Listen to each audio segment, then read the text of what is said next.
Listen up, beautiful nerds. Have you ever heard that simply smelling food can make you gain weight? Well, in 1844, Professor H. Booth wrote, "From inhaling the odor of beef, the butcher's wife obtains her obesity." Yes, you heard that correctly. He believed that constantly smelling meat could make someone overweight. Believe it or not, this didn't come from a random observation. It came from a much larger medical theory known as miasma theory.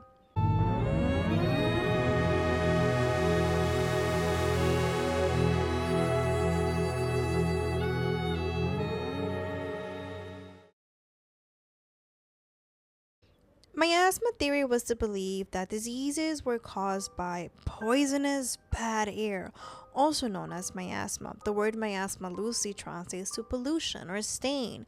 People believe that this bad air, also known as night air, which sounds pretty cool, came from things like rotting corpses, garbage, sewage, stagnant water, other decaying matter. Diseases like cholera, plague, malaria, and allegedly even chlamydia were blamed on this poisonous, bad, evil air.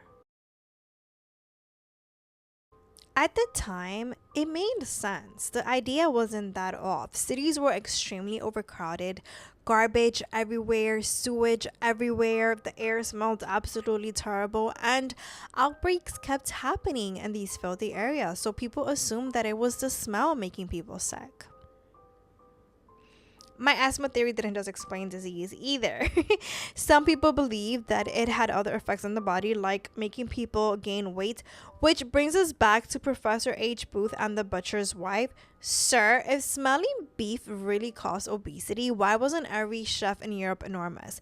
Why weren't the male chef enormous? Why are we coming for the butcher's wife? Do you have something to say? That was very specific.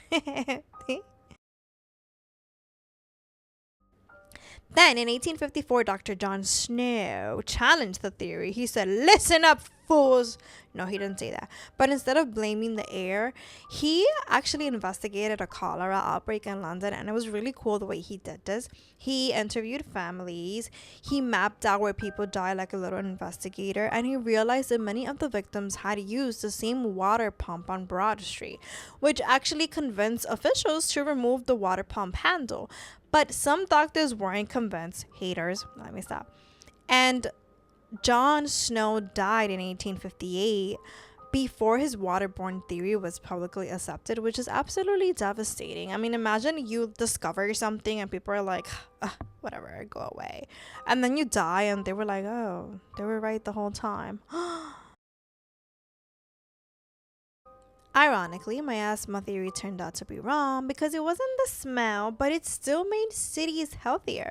Because people wanted to eliminate the bad smell, they built better sewage system, improved sanitation, and cleaned up after their cities.